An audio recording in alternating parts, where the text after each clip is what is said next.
దేవుని జ్ఞాపకం చేసుకున్నాము. ఒకవేళ మీరు అనుకోవచ్చు, దేవుని జ్ఞాపకం చేసుకోవడానికి కదా ఇక్కడికి మనం వచ్చి ఉన్నామని మనం అనుకోవచ్చు. కానీ కీర్తనకారుడు 8వ కీర్తనలో 3-4 వచనాల్లో మాట్లాడుతూ చెప్తూ ఉన్నాడు, ఆయన నీ చేతి పని అయిన ఆకాశములను నీవు కలుగు చేసిన చంద్ర నక్షత్రములను నేను చూడగా నీవు మనుషుని జ్ఞాపకం చేసుకున్నటకు వాడు ఏపాటి వాడు, నీవు నరపుత్రుని దర్శించుటకు వాడు ఏపాటి వాడు. ప్రియ సహోదరి సహోదరా, దేవుని యొక్క చేతి పని ఒకసారి మనం ఆలోచన చేస్తూ ఉన్నప్పుడు ఆకాశములను చంద్ర నక్షత్రములను మనం ఒకసారి ఆలోచన చేస్తున్నప్పుడు వాటిని మనతో కంపారిజన్ చేసుకుంటే అది ఎలా ఉంటుంది ఒకసారి గమనించండి. అంటే చంద్ర నక్షత్రాలని మనం ఒకసారి పోలిక చేసుకున్నాం అనుకోండి, అసలు ఏవి గొప్పగా ఉంటాయి? అవే చాలా గొప్పగా ఉంటాయి. అవి ఇక్కడ మనం గమనించినట్లయితే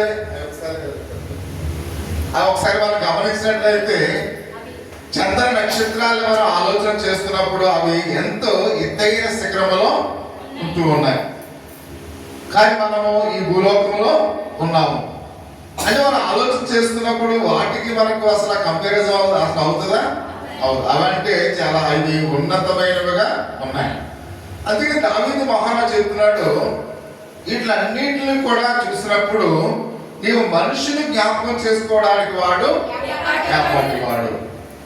అంటే మనిషికి చంద్ర నక్షత్రాలకి ఒకవేళ పోల్చి చూస్తే మనిషి దేవుని దృష్టిలో ఎపాటి వాడుగా ఉన్నాడు అనే విషయాన్ని మనం చూస్తూ ఉన్నాం.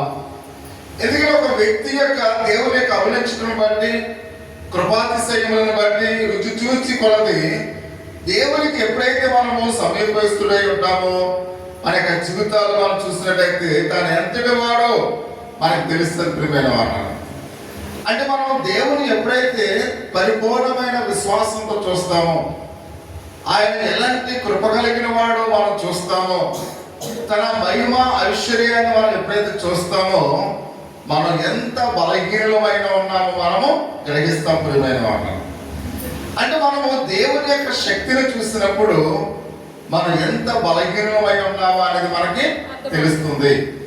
అందుకనే ఆయన సృష్టించిన సృష్టిని ఒకసారి మనం చూసినట్లయితే వాటిని మనము ఆలోచన చేస్తున్నప్పుడు మనం ఎంత బలహీనమై ఉన్నామో అనేది మనకి అర్థమవుతుంది అనే విషయాన్ని పరిశుద్ధ గ్రంథంలో అయితే మనం చూస్తూ ఉన్నాం. అంటే దేవుని సమీపించి కొలది మనం ఎంత బలహీనమయ్యామో మనకు తెలుస్తుంది. మన దేవుని సమీపించి కొలది ఆయన ఎంత బలమైన వాడో మనకి తెలుస్తుంది. ప్రియమైన వాళ్ళ, అంటే ఆయన ఎంత శక్తివంతుడని మనం ఎరిగి ఉంటామో అప్పుడు మనం ఏమనుకుంటాం? నేను బలహీనుడై ఉన్నాను అనే విషయానికి మనకు అర్థమవుతుంది అనే విషయాన్ని మనం చూస్తూ ఉన్నాం. ఎంత అల్పుడిలో మనం అర్థం చేసుకుంటాం ప్రియమైన వాళ్ళ. కాబట్టి ప్రతి విషయంలో కూడా దేవుడు చేసిన ఆ సృష్టిని చేసినప్పుడు, ఆ సృష్టిని మనం చూసినప్పుడు, సృష్టిలో ఉన్నవి అన్ని కూడా మనం ఆలోచన చేస్తున్నప్పుడు, దేవుని శక్తిని మనం ఎరిగి ఉన్నప్పుడు మనం ఏమనుకుంటాం? ఎంతో నేను అల్పుడినై ఉన్నాను, ఎంతో బలహీనుడై ఉన్నాను అనే విషయాన్ని మనకు అర్థమవుతుందని మనం చూస్తూ ఉన్నాం. ఒక వ్యక్తి దేవునికి ఎప్పుడైతే దూరంగా ఉంటూ ఉన్నాడో, దేవునికి ఎప్పుడైతే ఒక వ్యక్తి దూరంగా ఉంటూ ఉన్నాడో అటువంటి వ్యక్తి దేవుడు మరిచే కొలది వాడి దృష్టిలో వాడు గొప్పవాడిగా ఉంటాడు. ప్రియమైన వాడు, అంటే దేవుడికి ఎప్పుడైతే మనం దూరంగా ఉంటామో కాబట్టి మనం ఎలా ఆలోచన చేస్తుంటాం? నేను చాలా గొప్పవాడిని. అంటే దేవునికి దగ్గరగా ఉండే కొలది మనం అనుకున్నాం ఆ బలహీనమై ఉన్నాం, అల్పులమై ఉన్నాం అనే ఒక ఆలోచన మనలో ఉంటుంది. మరి ఎప్పుడైతే దేవునికి దూరంగా ఉంటున్నామో అప్పుడు మనం ఎలా అనుకుంటాం? నేను ఎంతో బలమైన వాడిని అనే ఒక ఆలోచన మనం చూస్తూ ఉంటాం. సాధారణంగా చూడండి, నీతో నాకు లెక్కేంటి అని అన్నారనుకోండి, ఎవరైనా దాని అర్థం ఏంటి? నేను చాలా బలవంతుడిని అనే ఒక ఆలోచన. ప్రియమైన వాళ్ళ, అంటే ఎదుటి వారిని మనం తక్కువగా చూసినప్పుడు మనం బలవంతులమై ఉన్నామని ఒక ఆలోచన మనం కలిగి ఉంటాం. ఎదుటివారిని గొప్పవారిని చూసినప్పుడు నేను ఎంత బలహీనుడై ఉన్నానని మనం అర్థం చేసుకుంటాం. అందుకనే దేవునికి మనం ఎప్పుడైతే సమీపంగా ఉన్నామో, దేవుని యొక్క గొప్పతనాన్ని ఎప్పుడైతే మనం తెలుసుకున్నామో, దేవుడు చేసిన సృష్టిని ఎప్పుడైతే మనం ఆలోచన చేస్తూ ఉన్నామో, అప్పుడు దావీదు మహారాజు ఏమనుకున్నాడు? నేను అల్పుడై ఉన్నాను ప్రభువా, నేను అయోగ్యుడై ఉన్నాను ప్రభువా, అసలు నువ్వు నన్ను జ్ఞాపకం చేసుకోవడానికి నేను ఎలాంటి వాడినయ్యా అని తన్ను తాను ఆయన తగ్గించుకుంటున్నట్లుగా పరిశుద్ధ గ్రంథంలో అయితే మనం చూస్తున్నాం. అంటే దేవుని మనసు కొద్ది ఎవరైతే దేవుని మర్చిపోతూ ఉన్నారో వారు తన దృష్టిలో గొప్పవారిగా ఎంచుకుంటూ ఉన్నారు అనే విషయానికి మనం చూస్తూ ఉన్నాం. అంటే మనము దేవునికి ఎప్పుడైతే దూరం అయిపోతూ ఉన్నామో, దేవుని ఎప్పుడైతే మర్చిపోతూ ఉన్నామో, మనం ఏమనుకున్నాం? నేను చాలా గొప్పవాడిని, డోంట్ కేర్, దేవునితో నాకు పని ఏంటి, దేవునితో నాకు సంబంధం ఏంటి అనే ఒక ఆలోచన మనలో ఉంటుంది అనే విషయాన్ని మనం గమనించాలి. అంటే దేవునికి ఎప్పుడైతే మనం దూరం అవుతూ ఉన్నామో, మనం దేవుని ఎప్పుడైతే మర్చిపోతూ ఉన్నామో, మనం ఎలా ఫీల్ అవుతున్నాం? నేను గొప్పవాణ్ణి అనే విషయాన్ని మనం ఫీల్ అవుతూ ఉన్నట్లుగా మనం చూస్తూ ఉన్నాం. కాబట్టి తన గొప్పవాడిగా ఎంచుకున్నప్పుడు డాంబికుడు అనే విషయానికి మనం చూస్తూ ఉన్నాం. వ్యర్థుడిగా వాడు తయారగునేది మనం చూస్తూ ఉన్నాం. కాబట్టి డాంబికుడిగా ఆలోచన మనకు ఉంటుంది, వ్యర్థుడిగా మన ఆలోచన మనకు ఉంటుంది అని ఇక్కడ పరిశుద్ధ గ్రంథంలో అయితే మనం చూస్తున్నాం. ఒకప్పుడు ఒక గోడ మీద ఒక మాట రాసి ఉండటం ఒక ఆయన చూసినట్టు ఒక రచయిత. ఆ గోడ మీద ఏముందంటే with God you are zero అని ఇక్కడ మనం చూస్తున్నట్లుగా మనం చూస్తున్నాం. ఇక్కడ with God you are a zero. రెండో మాట ఏముందంట? Without God you are a hero అని ఉందంట. అర్థమైతే ఈ పదం మనం చూస్తున్నాం. ఒకసారి చదువుతాను చూడండి. With God you are a zero, without God you are a hero. అంటే ఈ మాట కొంత కన్ఫ్యూజ్ గా ఒకవేళ మీరు అనుకోవచ్చు. అంటే దేవునితో నీవు ఉంటే నీవు సున్నా అనే విషయానికి మనం చూస్తూ ఉన్నాం. దాని అర్థం ముందు తర్వాత చెప్తాను, ఒకసారి చూడండి. అంటే మనం చూస్తూ ఉన్నాం, ఇక్కడ మనం గమనించినట్లయితే మనం ఎలా అనుకుంటున్నాం? విత్ గాడ్, ఇక్కడ with God you are hero. A hero అంటే దేవుడు నాతో ఉంటే నేను హీరోనని మీరు అనుకున్నారు. ఒకవేళ దేవుడు నాతో లేకపోతే నేను జీరో అని మీరు అనుకుంటూ ఉన్నారు. అసలు దీంట్లో ఉన్న నిజమైన అర్థం ఏంటి? ఈ రాత్రి మనం ఒకసారి గ్రహించినట్లయితే ప్రియమైన వాళ్ళగా ఇక్కడ మనం చూస్తూ ఉన్నాం. అంటే దేవునితో నువ్వు ఉంటే నువ్వు సున్నా, దేవుడు లేకుంటే నీవే హీరోవు అనే ఇందులో సత్యం ఉన్నట్లుగా మనం చూస్తూ ఉన్నాం. అంటే మనం అనుకున్నది ఏం వేరే, అసలు ఈ పదాల్లో ఉన్న సత్యము వేరే ప్రియమైన వాళ్ళు. ఆ సత్యం ఏంటో ఒకసారి మనం ఆలోచన చేస్తూ ఉన్నప్పుడు, అవును దేవుడు మనకు ఎప్పుడైతే సమీపించుకోలేది మనము సున్నా. ఎందుకంటే ఆయన ఎప్పుడైతే మనం సమీపిస్తూ ఉన్నప్పుడు నాకు దేవుడు బాగా తెలుసు, ఆయన నేను బాగా సమీపిస్తూ ఉన్నాను. సమీపిస్తూ ఉన్నప్పుడు నేను ఏమనుకున్నాను? యేసయ్యా సృష్టిలో నువ్వు ఉన్నావయ్యా, సూర్యచంద్ర నక్షత్రాలు నువ్వు సృష్టించావయ్యా, భూమిని ఆకాశంలో నువ్వు సృష్టించావయ్యా. కాబట్టి నీవు ఉన్నప్పుడు నేను ఎలా ఉన్నాను? జీరోలో ఉన్నాను. కానీ మీరు ఇప్పుడు ముందేమన్నారు? ఆయన అంటే నేను హీరో అన్నారు. అంటే ఆయనకి ఎప్పుడైతే మనం సమీపంగా ఉన్నామో, ఆయన గురించి మనం తెలుసుకుని ఉన్నామో, ఆయన ఎంత గొప్పవాడైనప్పుడు మనం ఎలా ఉన్నాం? జీరోలో ఉన్నాం. మనం ఎప్పుడైతే ఆయన దూరంగా ఉన్నామో ఆయన గురించి మనకు తెలియదు, ఆయన ఎవరు మనకు తెలియదు. కాబట్టి ఇప్పుడు ఎవరో హీరో? నేనే హీరో. ఎందుకంటే ఆయన ఎవరో నాకు తెలియదు. కాబట్టి అందుకే చూడండి, ఇప్పుడు మనం చూసినట్లయితే మన అక్కడ ఎమ్మెల్యే గారు మన ఊరు వచ్చారు. అంతగా ఆయనకి ఎమ్మెల్యే గారికి ముందు ఆర్టీఓ గారు వచ్చారు. అప్పటి వరకు హీరో ఎవరు? ఆర్టీఓ గారు హీరో. ఎప్పుడైతే ఎమ్మెల్యే గారు వచ్చారో ఆర్టీఓ ఏమైపోయారు? జీరో అయిపోయారు. ఇప్పుడు ఎవరి హీరో? MLA hero. అంటే అలాగనే మన విషయాల్లో కూడా మనం చూస్తూ ఉన్నాం. ఎప్పుడైతే దేవునికి సమీపంగా ఉన్నామో, ఆయన గురించి మనం బాగా తెలుసుకున్నామో, అప్పుడు మనం ఏమై ఉన్నాం? జీరో అయి ఉన్నాం. అందుకే ఆ మామూలుగా దావీదు ఏమన్నాడంటే, నువ్వు సృష్టించిన సూర్యచంద్ర నక్షత్రాలని, అయితే నక్షత్రాలని చంద్రుని నేను చూస్తున్నప్పుడు నేను నన్ను జ్ఞాపకం చేసుకోవడానికి నేను అసలు ఏర్పాటు నేను అలుపుండి, అయోగ్యుడై ఉన్నాను అని ఇక్కడ ఆయన మాట్లాడుతూ ఉన్నట్లుగా మనం చూస్తూ ఉన్నాం. అంటే ప్రియ సహోదరి సహోదరా, కాబట్టి దేవుని యొక్క మనం ఏమీ లేవని మనం గ్రహిస్తాం. ప్రియమైన వాళ్ళు, దేవుడు లేకపోతే నేను అసలు ఏమీ చేయలేను, నా జీవితంలో అది ఏది కూడా సాధ్యం కాదు. అంత మాత్రమే కాకుండా ఆయన అంటున్నాడు దేవుని యొక్క వాక్య భాగంలో, మన బ్రతుకు దేవుని యొక్క స్థానము లేనివాడుగా ఒకవేళ మనం ఉన్నట్లయితే తానే హీరో అనే విషయాన్ని మనము గమనించవలసిన వారు మనం చూస్తున్నాం. ఎందుకంటే మనమే హీరో అని ఎప్పుడైతే మనం ప్రారంభిస్తామో దాని గమ్యస్థానానికి మన జీవితం నడిపించుకోగలమా? నడిపించుకోలేము. మనం ఎంత గొప్పవారు అయినప్పుడు కూడా మనం ఏమాత్రము కూడా మన జీవితాన్ని నడిపించుకోలేము అని ఇక్కడ మనం చూస్తూ ఉన్నాం. నేను ఒక మీటింగ్ లో ఒక ఆయన చెప్తున్నాడు, కొన్ని సందర్భాల్లో ఎంత ధనం ఉన్నా దాని వల్ల ఎటువంటి ప్రయోజనము ఉండదు. చూడండి, ఒకవేళ హాస్పిటల్లో ఉండి చావు బ్రతుకుల్లో ఉండి ఇంకా రేపు మాపు చనిపోతుందని డాక్టర్ డిక్లేర్ చేస్తే, నేను 1 కోటి రూపాయలు ఇస్తానయ్యా, నా తల్లిని బ్రతికించు, నా తల్లి నా యొక్క తమ్ముని బ్రతికించు అంటే మనం ఏమైనా డాక్టర్ ఏమైనా బ్రతికించగలరా? అంటే అక్కడ ఏది మైనస్ అయిపోయింది. ఇక్కడ మనం చూస్తున్నాం అంటే ఎంత డబ్బు ఉన్న దాని వల్ల ఉపయోగము లేదు. అలాగే మనం మన యొక్క జీవితంలో మనమే దేవుడు మనకు లేకుండా మనం గమ్య స్థలానికి ఎవరో కూడా చేరలేకపోయిన వాళ్ళ. అంటే ప్రతి విషయంలో కూడా మనం చూస్తున్నాం, మనము బుద్ధిహీనుడు అని ఎవరైతే ఉన్నారో వాడు దేవుడు లేడని వాళ్ళు అనుకుంటారు. ప్రియమైన వాళ్ళ, బుద్ధిహీనులైన వాళ్ళు ఏమనుకుంటారంట? దేవుడు లేడని బుద్ధిహీనులు తమ హృదయంలో అనుకుందరని మనం చూస్తున్నాం. కానీ తానే దేవుడు అని అనుకుంటాడు. ప్రియమైన వాళ్ళ, బుద్ధిహీనుడు ఏమనుకుంటాడు? తానే దేవుడు అనుకుంటాడు. ఎందుకని తానే దేవుడు అనుకుంటే దాని అర్థం ఏంటి?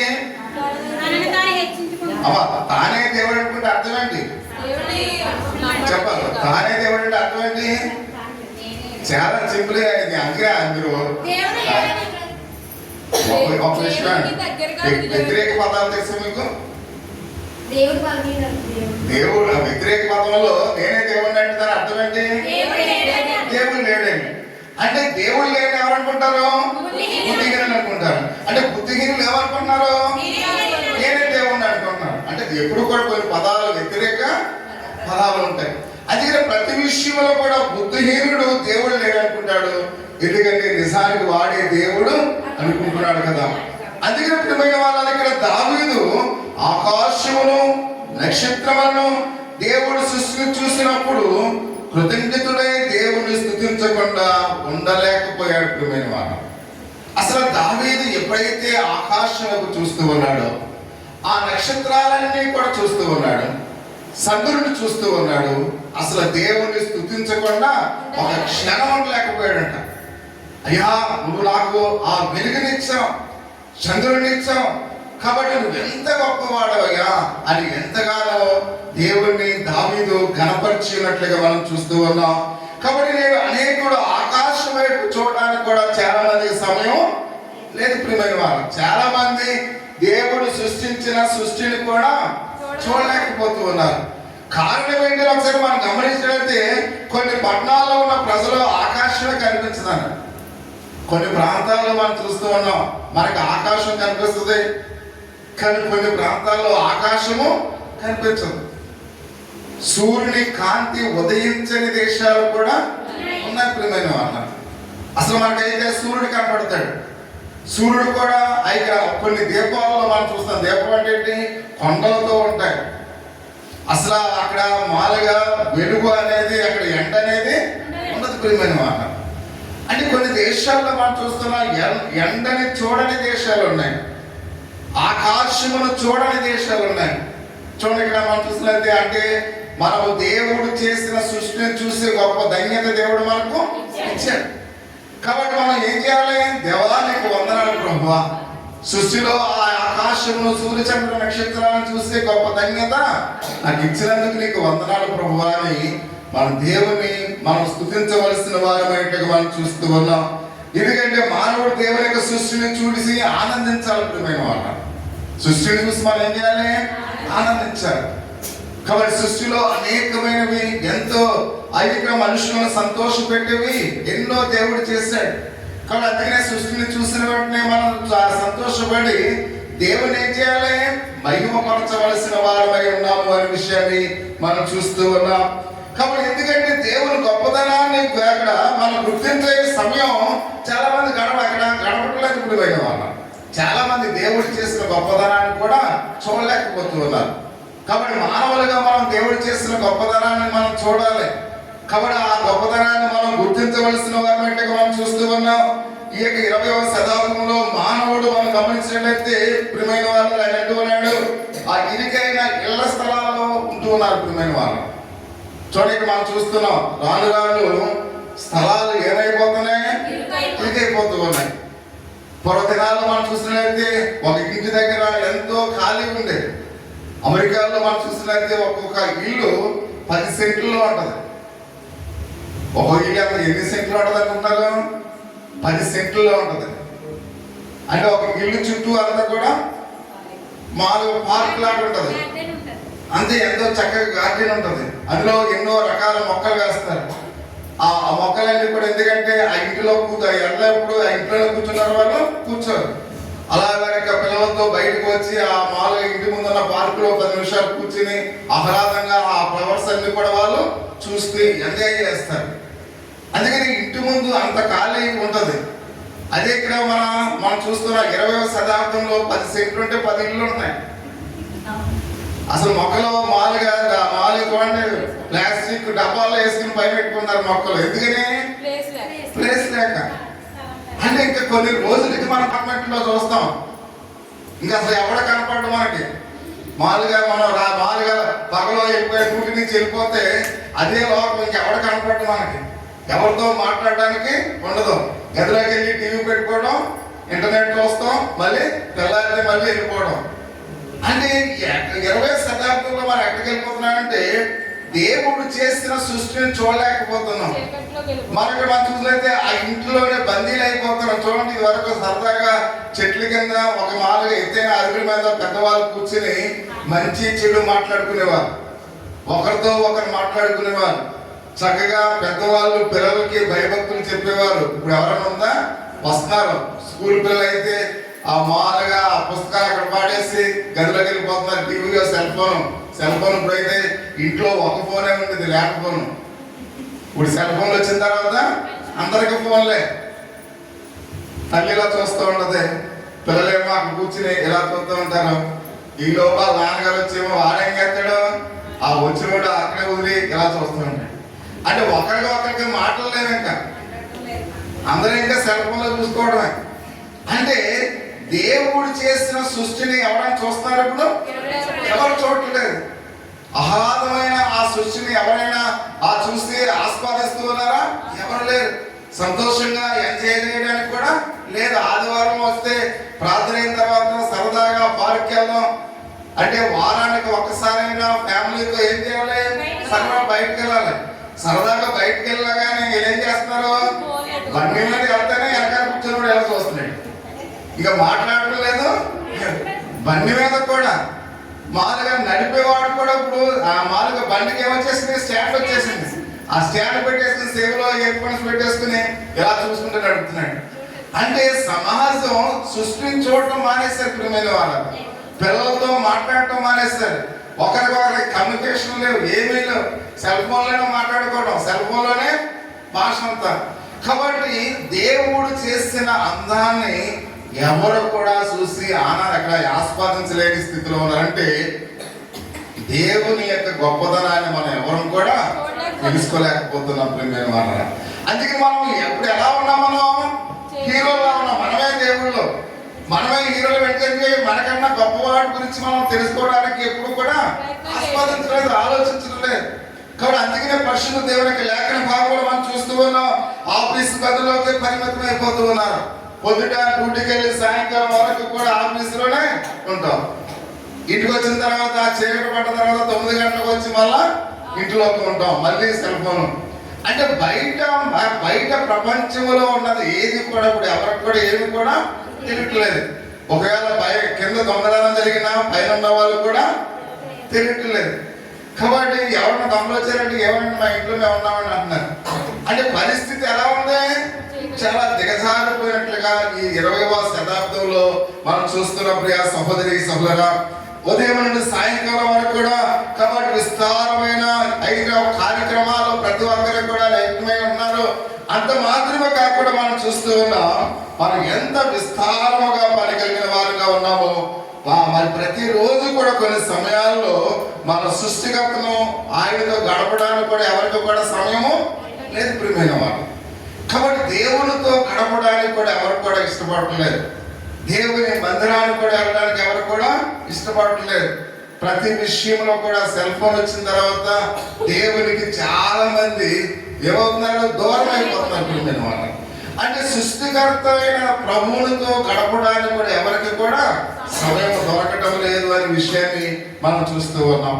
కాబట్టి ఒకవేళ ఎవరైనా దేవుని యొక్క సన్నిధానానికి రాకుండా ఒకవేళ ఊరు వెళ్ళారనుకోండి, ఒకవేళ వాళ్ళు ఊరు వెళ్ళారు కదా, వాళ్ళు ప్రార్థనకు రాలేకపోతున్నారు అనుకోవచ్చు. ఇంటి దగ్గర ఉన్న వాళ్ళు కూడా ఇప్పుడు రావట్లేదు. ఒకవేళ ఊరు వెళ్ళాడు, ఒక డ్యూటీకి వెళ్ళారు, లేదా ఉద్యోగానికి వెళ్ళారు, లేదా వ్యవసాయం పనికి వెళ్ళారు, వాళ్ళ టైంకి రాలేదు, అదొక చెప్పడానికి ఒక అందం. కానీ ఇంటి దగ్గర ఉన్న వాళ్ళు వస్తున్నారా? ఇంటి దగ్గర ఉన్న వాళ్ళు వస్తున్నారా? మాట్లాడేంటి వస్తున్నారా? రావట్లేదు. అంటే ప్రతి ఒక్కరు కూడా టీవీలకి బానిసలు అయిపోతూ ఉన్నారు, సెల్ ఫోన్లకు బానిసలు అయిపోతున్నారు. ఆ దేవుని యొక్క సృష్టికర్తను వాళ్ళు ఏం చేస్తారు? అందుకనే దేవుని యొక్క సృష్టికర్తను మార్చి సృష్టిని ప్రేమిస్తున్నారు వాళ్ళ. అంటే ఎంత దౌర్భాగ్యమైన స్థితిలోకి మానవాళి వెళ్ళిపోతుందో పరిశుద్ధ గ్రంథంలో చాలా తేటతెల్లగా చెప్తున్నట్లుగా మనం చూస్తూ ఉన్నాం. దావీదు దేవునితో గణపడడానికి దేవుని ఆయన గణపరుస్తున్నాడు ప్రియమైన వాళ్ళ. దావీదు ఎవరిని కనపరుస్తున్నాడంట? దేవుని కనపరుస్తున్నాడు. ఆయన ఎవరు? ఆయన ఇశ్రాయేలు దేశానికి రాజై ఉన్నాడు. ఆయన రాజులమే ఉన్నామా? ఎవరు ఏ ప్రజల కన్నా ఎవరికే లేదు. కానీ ఆయన రాజై ఉన్నాడు. రాజైన దావీదు కూడా కనపరుస్తున్నాడు దేవుణ్ణి. మనం ఎందుకు పనికిరాని మనలను అయినా దేవుడు ఈ రీతిగా ఉంచినప్పుడు కూడా దేవుని ఏమాత్రం కూడా మనము కనపరచలేని వారిగా ఉన్నాం. సిగ్గుపడాలి, అసలు నిజంగా సిగ్గుపడాలి. దేశాన్ని పరిపాలించే రాజే దేవుని కనపరుస్తూ ఉంటే మనం ఎందుకు కనపరచలేకపోతూ ఉన్నాం? అమెరికాని పరిపాలించే ఆయన మాలో చూసినట్లయితే అధ్యక్షుడు, అమెరికా అధ్యక్షుడు ఆదివారం అసలు ఏ పని కూడా ఆయన పెట్టుకోడండి, దేవునితోనే ఆయన గడుపుతాడండి ప్రియమైన వాళ్ళని. అంటే అమెరికా అధ్యక్షుడు అంటే సాధారణమైన విషయం, ప్రపంచ దేశాల్లో అత్యున్నతమైన రాజు ప్రియమైన వాళ్ళని. అటువంటి రాజే దేవునితో దేవుని కనపరచడం దేవునికి ఎంతో ఇష్టమైన భక్తిగా ఆయన భావిస్తూ ఉన్నాడు. కానీ మనము దేవుని యొక్క విశ్వాసానికి మనం ఎందుకు దూరం అవుతున్నాం? అందుకనే దావీదు ఒక మాదిరిగా ఉన్నాడు. దావీదు దేవుని గణపరుస్తూ ఉన్నాడు. కాబట్టి దేవుని గణపరుస్తూ తాను అల్పులని గ్రహిస్తున్నాడు ప్రియమైన మాట. దేవుని గణపరుస్తూ ఏమనుకున్నాడు? ఆయన నేను అల్పుడై ఉన్నాడు అని మాట్లాడుతూ ఉన్నట్లుగా మనం చూస్తూ ఉన్నాం. కాబట్టి అల్పుడై మానవుడికి తన చేతికి బాగా పనుల మీద అధికారము ఇచ్చి ఉన్నాడని పరిశుద్ధ గ్రంథంలో అయితే మనం చూస్తూ ఉన్నాం. చూడండి, మనం ఎంత అల్పులమైనప్పుడు కూడా దేవుడు చేసిన పని అంతటి మీద అధికారాన్ని ఎవరికి ఇచ్చాడు? మానవులుగా మనకి ఇచ్చాడు. చూడండి, ఇందాక మనం చూస్తాం, చంద్రుడితో నక్షత్రాలతో కంపేర్ చేసుకుంటే మనం ఎందుకు పనికిరాం. కానీ ఇప్పుడు దేవుడు సృష్టి అంతటిలో ప్రాముఖ్యమైన వాటి మీద ఎవరిని అధికారిగా ఉంచాడు? మనల్ని అధికారిగా ఉంచాడు. అంటే అల్పులమైన మనలను దేవుడు సృష్టించిన వాటి మీద మనను అధికారులుగా నియమించాడు. ఎంత గొప్పవాడు గమనించండి. అంటే మనం ఏదో గొప్పవాళ్ళమని కాదు, మనం ఏదో శక్తివంతమని కాదు. అంటే